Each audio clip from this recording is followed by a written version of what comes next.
Hello, everyone, and welcome to the Outlier YouTube channel and our Get to Know show. I'm your host, DP Lyle, and I'm here with my partner in crime. Always partner in crime, that's for sure, Kathleen Antrim. And we are here today with Tom Abrams. Am I pronouncing your name correctly, Tom? Your last name? You are. You Oh, are. great. It's Tom Abrams. Yes, and Tom is, he's the winner of Emmy Awards and the Edward R. Murrow Award, and he's written, my gosh, you've written like how many novels? This was number 40. Wow. Fantastic. And I'm sorry, I have a tickle. I'm going to let you, want to throw it to you, Doug, while I get a drink here. Yeah, do that. Well, how did you get started in this writing? What was your background before you started writing? What were you doing? You were a reporter, or were you doing both at the same time, or did one lead into the other? Yes to all of that. Okay. I was a reader when I was a kid, loved to read, and that reading led to an enjoyment of writing. And I had a freshman high school English teacher who turned back my first paper and said, "You must read a lot." And until that point, I really hadn't gotten the connection between reading and writing, but they really are inextricable. And so I wrote for my high school newspaper, really liked that, and decided that because of my like of writing and reading, that a career in journalism, while if not profitable, might be fun. And so I went to college for that. And Where did you go to school? I went to the University of Florida. Yeah, okay, cool. And I got a degree. It was called telecommunication back then. Essentially, it's the equivalent of broadcast journalism. Okay. And minored in English. So 2 degrees without any skills needed. And I started in television journalism. I've been here in Houston for the last almost 25 years. I'm a political reporter and anchor. And not long before we came to Houston, we were in Orlando, I started writing my first book. And it was a crime thriller, and it was horrible. And it took me about 3 years to write it. And I pursued publication for a little while, and I did have someone at a big publisher tell me, "You could write for a living, but this isn't the book." And that encouraged me. And so I kept starting and stopping. I would get about 60,000 words into a book and then couldn't get any farther. And then finally something clicked, and I wrote a political thriller. I self-published it after not being able to get anywhere with it. And then after I self-published it, got a traditional deal for that book and 4 more. And so I wrote sort of these political thrillers. And then I had a friend suggest post-apocalyptic. Mm-hmm. And post-apocalyptic and politics are sort of the same genre. Exactly. That's for sure. So I transitioned, and the vast majority of my work has been post-apocalyptic. I still have a day job, so I fit in writing where I can, and don't have a lot of free time. Yeah. No doubt. So I have a question about your childhood, because Doug knows I've kind of got a running theory on us writers and our childhoods. You said you read a lot, which I did as well. Were you a shy kid? Like, what was your childhood like? Did you have imaginary friends growing up? I mean, what was the background? I was not shy. I probably talked too much. I read really early, which I didn't realize until later. I was reading early, and I think I was probably 4 when I started reading. I did have imaginary friends. In fact, my 2 imaginary friends were the main characters on the TV show Emergency. I don't know if you remember that from the 70s. Oh, yeah. And so Johnny and Roy were my imaginary friends, and we would go off solving all sorts of problems. And I read a lot of Hardy Boys and a lot of Encyclopedia Brown, and loved those books.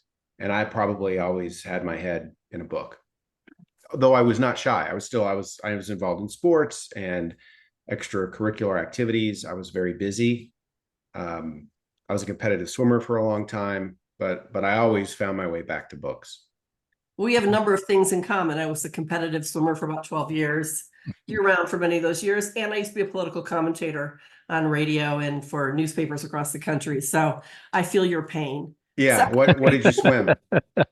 Oh, this was back in Ohio. And No, what did you swim though? What was your? you know what? I started swimming competitively at 4.5. My mom was a water safety instructor. So I literally swam everything. And I remember doing the IM when I was 7. And Wow. of course I came in last because that's a 12 and under age group, right? Right. And but it, helped build me up in all the strokes. But yeah, I would be like, they'd lap me like 2 times and then people have to pull me out of the pool because I could barely walk. But but yeah, a lot of swimming. And I don't know if there's much to that actually, but I always had imaginary friends. And when I swam, I would have dialogue going on in my head and didn't realize that it was dialogue. I would just be thinking about my day and who said what. And I don't know if you were, because when you're swimming, it's pretty solitary. Did you Oh experience yeah. that? Well, I was middle and long distance freestyle, and so there was a lot of time in my head, Yeah. for better or worse. And yeah, you can only remember so many song lyrics before Right. you start making things up. So yeah, I mean, there's a lot of solitary time spent in your head going back and forth in the pool. For me, it was running. Actually, I trained in Houston. I was at Texas Heart Institute Oh, did you? and Herman Hospital, MD Yeah. Anderson, St. Joe's. Did my medical residency and my cardiology fellowship there in Houston, and back in the '70s. And so we used to race to run with one of my professors, and we would start at Rice University right there by the medical center, and run out through the neighborhoods to the Floor Corporation and back. Now, Oh, wow. Wow. August in Houston, At least it's Ay, flat. ay, running a At least it's dozen flat. miles is yeah, at least it's flat. Exactly. Highest point in Houston where the Southwest Freeway cross the loop. Yeah. Pretty much. Yeah, Pretty that's it. much. But the weather there was atrocious. I mean, it's the worst weather on earth, but I loved Houston. Great town. Great It is. town. It's funny. People joke about the fact that the weather's horrible and it's really not very pretty, but it's one of the best cities you'll ever visit. I think Yeah. because of the people, People are uh, wonderful. and because I mean, there's access to so much here, artistically. The Yeah. museum district and the theater district. In fact, other than New York City, Houston has the largest number of seats of any theater district in the country. So Yes. there's a gosh, really I good didn't art. know that. Yeah, there's a really good arts scene here, and the city is also very supportive of writers. Yes. Yes. Yes. Well, I have another question. This is a wardrobe question. Okay. I see that you're wearing a spider Yes. pullover. Are you a skier? No, I shop at Costco. Oh, gotcha. And- Okay. That's and a cool brand I- for skiing. yeah. I'm in Colorado, so I love their gear. It's very comfortable. I have a ton of spider gear, but like as soon as it hit Costco, like every time they have it on the tables there, I'll grab Yeah. something. I love it. I love it. But Yeah. no, I'm not a skier. Well, you look cool, so just Oh, want to throw thanks. that out there. Thought you might be a skier or a boarder. Didn't know. I mean, I could ski in Houston. That's not very difficult. But if anything Maybe more cross than country. I don't know how much snow you right, get though, right? exactly. You can Did you water do ski a lot of downtown sometimes, yes. When you have a Unfortunately. rainstorm, people forget. Houston is basically at sea level. And I mean, if it rains, I remember a day it flooded so much, it was unbelievable. Back about 1975, it had like 13 inches in an afternoon, and you know what that does in Houston. It was like a lake. It was It's unbelievable. It still does that. And in Yes. fact, one of my other novels, since you said it was okay to Mhm. shamelessly Yes. self-promote, is called Buffalo Bayou, and it's a noir thriller. It takes place in Houston, and the rain and the water is sort of this character in the Yeah. book. Because I don't think you can write about Houston without writing about the rain and flooding, Or the Buffalo Bayou. It's everywhere. or Buffalo Bayou. It's everywhere. The hog family. That's right. I'm a hog. I'm a hog. That's right. And we lost you, Kathy. Your sound went off. That's actually my fault because I was Well, talking. I wish I had that button. You use it a lot, I know. Every time she takes me shopping all the time, she and That's Nana go true. shopping, and it's a nightmare. That's a whole nother, yeah. That's I a whole mean, it's nother- not a nightmare for Nan and I, but apparently. No, it is for me. Yeah. But anyway, Tom, I want to know who has influenced your writing over the years. Like, when did you really decide, I want to write books? I mean, you said that one teacher was instrumental, but when you decided to get serious about it, and who were some of your influences? Michael Crichton, probably. Yeah. I was Mhm. as a young adult, was probably who I read the most of. I mean, I love it. Was not a fantastic movie, I don't think, despite the acting, but Sphere is one of my favorite Yep. Yep. books. And so I've even read some of the stuff that's now being re-released, coincidentally, by Blackstone, the people who Mhm. published Sons of War 4. Some of his earlier work that he wrote, I think, when he was a medical student or just after Yes, he'd he finished did. medical school. And Yeah, he he wrote initially Five published, Patients when yeah, he was at Mass General. Yeah. wrote under a different name. Right. So Michael Crichton, I think the combination of the realistic and the fantasy, you know, in this science fiction genre really caught me, and I devoured, everything he Mhm. wrote. And then, more recently, I think Michael Connolly, who's also a University of Florida graduate, Right. love his books. I'm almost finished with all of the fiction that he's written. And I mean, those are two big influences for me, that I read a lot. And I don't read anymore. I don't read a lot of post-apocalyptic stuff because I don't want to be influenced by it in the stories that I tell. So I read other genres where I can kind of learn and feel from that and how to incorporate that sort of rhythm into the post-apocalyptic work. Did you find the transition from from crime fiction, where, facts and figures and all that stuff's important, into a more fantastical world, if you will, of the dystopian world, where you had to world generate and world create and all that? Did you find that a difficult transition, or did you just jump into it and take off and see what happens? I just kind of jumped into it. I sort of the book that I had that sort of, and I say put me on the map. It's still a very small map that very few people have seen. But the book that really launched my career was called Home, and it was the first full length post apocalyptic story I'd written. And I decided I wanted to write, and this was in 2015. I wanted to write. I like westerns also, so I wanted to write something that had this western feel to it. But set in a post-apocalyptic landscape. Right. And so there was the need to have some realism there, or a fantastic amount of realism. But then Mhm. I could also sort of make some stuff up, which I like. The places are real. Some of the fight scenes or the violence. I don't write typically. I don't use any foul language. There's no sex, but there's a lot of violence. And the reason I did that is I found, it was by accident that I didn't really use I use foul language in real life, but in my books I didn't, and people seemed to like that. There Right. was an audience of people who liked the fact that there's none of that, and so I thought, well, I mean, I don't need it, I won't use it. That way, I'm not turning Exactly. anybody off, and nobody doesn't pick up a book because it doesn't have that in it. So there's a lot of violence, which at times can be a little unrealistic. But other than that, I still try to kind of stay within this plausible realm, even if some people might go, I'm not sure if that could happen, but I guess it could. Yeah. And I, so I don't think it was too much of a stretch, but I do like the world building aspect of creating something dystopian, because you can do so much with it that is, irrefutably fantasy. Well, over the years, you've written several series, and yeah, do you find it fun or difficult to jump from one series to another if you're writing back and forth and jumping around different characters? Because obviously, each series has something that that informs itself book after book after book. Or do you find that relaxing and fun and kind of, because I write two series and I like going back and forth. I think it keeps them fresher. But do you move around among your series?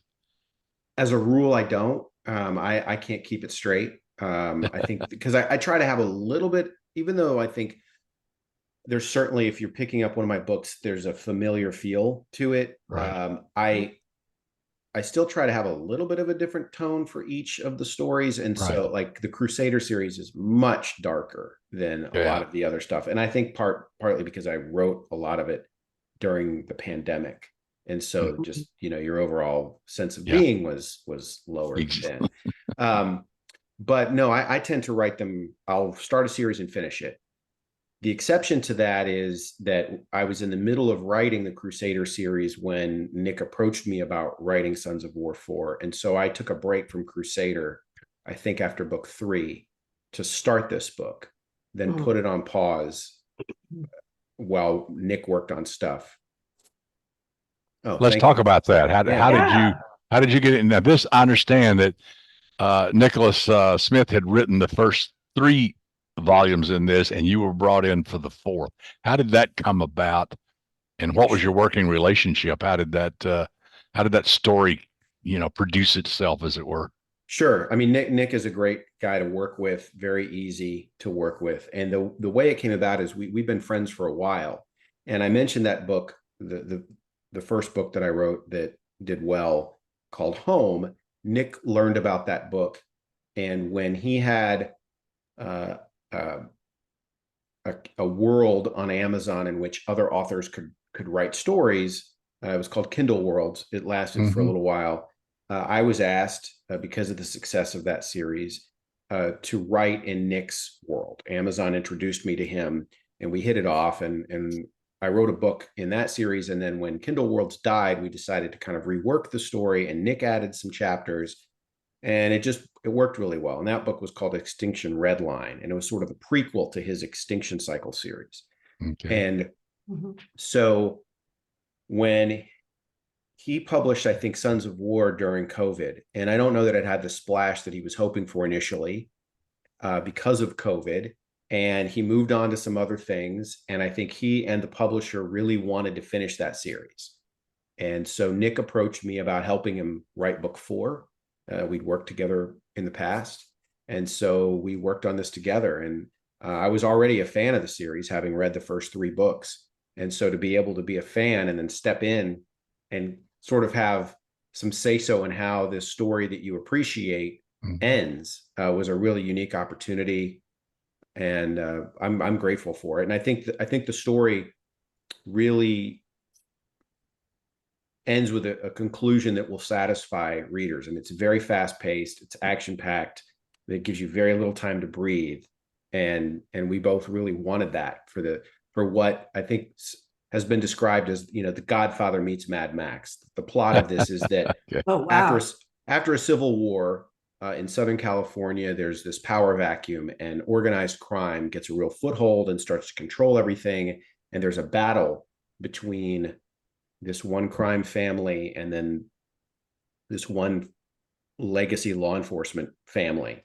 And so it not only tells this broader, grand story of post-apocalyptic landscape in Southern California and the struggle to rebuild after a civil war, but also these 2 interpersonal stories of this one family, the Morettis, the crime family, and then the Salvatores, who are legacy military law enforcement family, and how they kind of butt heads and go after each other. And it's really fantastic. The toughest part for me, I think, was keeping the characters. I didn't want people to think that I'd written a chapter and Nick had written a chapter. Okay. Right? We wanted it to be seamless. And so for me to write sort of in Nick's voice was a real challenge. And I think I grew from that, because you get stuck in a rhythm, if you write the same way all the time. And so I tend to write shorter sentences. Nick tends to write longer sentences. And so to sort of adapt my style so that readers will appreciate and believe that this story is just a seamless continuation, I think was a challenge, but I think was really successful. I don't think anybody's going to know. If my name weren't on the cover, you wouldn't have known that I wrote it. Well, to achieve that, what you were talking about, the seamless nature of it, what was your process? I mean, did y'all alternate chapters? Did one of you write a chapter and send it to the other and edit it back and forth?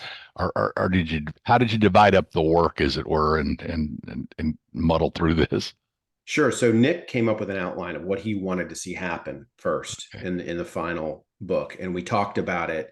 And then he provided me with some chapters, and then I would fill stuff in, and then he would go back and rework things or delete things or say, I think we ought to go this direction. He would write stuff. And so it was a real collaborative back and forth. And it wasn't, I'll write this chapter, you write that chapter. We just kind of worked on things Yeah. organically until it was time to send to the editor. How long did it take you to do it? Good question. I want to say, so it typically takes me about 3 months to write a book. This I think took 6 or 7. Yeah. Because we were Yeah. both working on other things, Right. and the process of going back and forth and sort of waiting for the other person. Exactly. And there's probably 2 months of editing with the editor, on and off. Yeah. Okay. That's not bad. So when you write your own, when it's just you writing, are you somebody who outlines? Do you just fly by the seat of your pants? I mean, how do you write? What's your process? I'm a little bit of both. I kind of know the beginning, middle, and end, and then I fill it in as I go. And as I'm writing, I normally don't even. I'll start writing without any. I'll have just a basic idea. I'll start writing, and then maybe 2 or 3 chapters in is when I start to fill out what's going to happen next to Right. get to that end point. And so at the end of whatever I'm writing, I have notes of what's coming next. So I really never suffer from writer's block because I stop at a point and make a note about where I'm going next. And then if I know what's going to happen in this next chapter, and I normally write like Clancy does, I'll write from various perspectives, and then the story goes like this. And so because of that, I'm like my current series called Prepper, I think has 3 or 4 vantage points. And so I'm alternating. There's one main character, and so he's every other chapter. And then the other characters are like every 4th chapter. And so I've got notes. This is what happens next. This is what happens. And it's only a sentence or 2. Yeah. So that I can always move that around. Sure. Do you write first and third, or do you write in all third? I mean, as far as your I've written, so most of my books are third person omniscient. I write, so I have one series, the Allegiance series, which is a political action adventure that's written in first person from the perspective of the protagonist. And the reason I did that was I wanted there to be things that I didn't want to cheat. I wanted there to be surprises and twists that didn't make the reader feel cheated. And the only way I could do that was by going through the perspective of the main character so that he's ignorant of these things that might have otherwise been obvious. And then I wrote Buffalo Bayous in first person from the perspective of the killer. But that's interesting. But all my which people either really love or they really hate. Right. And so, but for the most part, I write in third person. Wow. Yeah. I mean, it does give you a lot more freedom, obviously, to write in third. But so, tell us more about this book. How long has it been out? And maybe tell us a little bit about what you have coming up. Sure. So the book came out on the 6th and 7th. The audio came out the next morning, and it's available in hardcover, paperback, audio, ebook, and on Amazon, I think it's available for Kindle through Kindle Unlimited on the ebook, so people can Great. read it for free. And the first 3 books, because it's been a little while since the first 3 books came out, those are all 99 cents on Kindle, and the audiobooks are $1.99 through Chirp. So, so if you haven't read the series, now's a really good time to get caught up before you read book 4. I'm currently working on my Prepper series. Book 1 through 3 are out. Book 3 just came out last week, I think, or 2 weeks ago. It came out on the 31st, whenever that was. Tell us a little bit about that.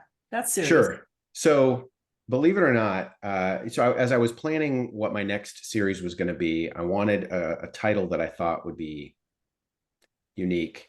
And my last series, the title of every book was half an aphorism, like one in the hand, best laid plans, like every title was like that. And as I'm looking through titles of books in the post-apocalyptic category, there's no book called Prepper, which seems so obvious to me. Right. I mean, there are, books that have the name Prepper in them, but there was no book just called Prepper. And I reached out to a couple other friends. I was like, can you believe there's no book called Prepper? They're like, are you kidding me? I would have thought definitively. Yeah. So that was the name. And I decided to name every book Prepper. It's just Prepper book 1, 2, 3, 4, and 5. It's a 5-book series. I'm a little more than halfway through book 4. And essentially it tells the story of uh, a crazy tech billionaire who gets very upset with the state of Texas because the governor promised him some things legislatively that did not happen. He takes it out on the state of Texas and essentially kills the grid. And by doing so, sets off this post-apocalyptic landscape, which essentially affects Texas. But then, as the story expands, of course, without Texas having the ability to do the things it does, that impacts economically the rest of the country. And so it's told from the perspective of a guy who lives in the suburbs with his family, and he's sort of this suburban prepper. Like he's ready for more than hurricanes, but he's not, living on a ranch by himself in the middle of nowhere.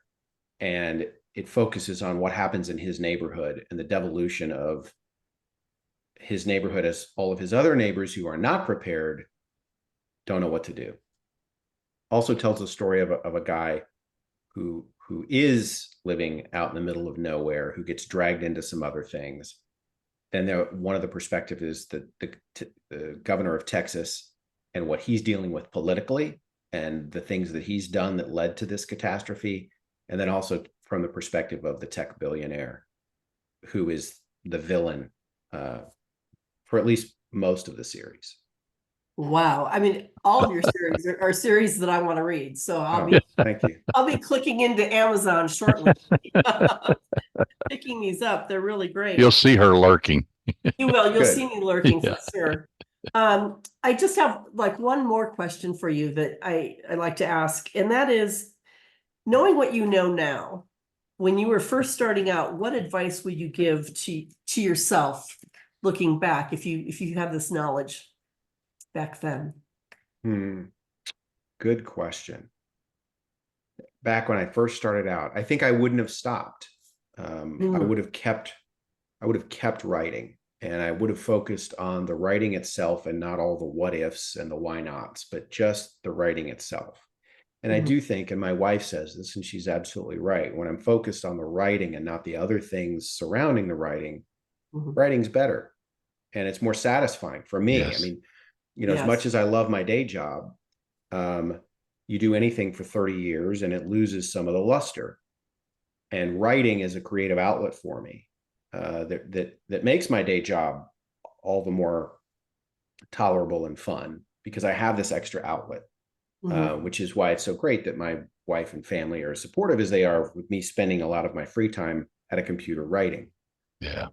So the biggest advice is just don't stop. Just keep doing it. If you focus on the creative process and you're getting something out of it, don't worry about the other stuff. Now, I will say I don't always follow that advice even now. Right. Right. To my own detriment, probably. But that's the key. Just keep writing and don't worry about whether anybody's buying it or why you're not selling or why you can't get a deal or whatever. Just do the writing and the rest will take care of itself.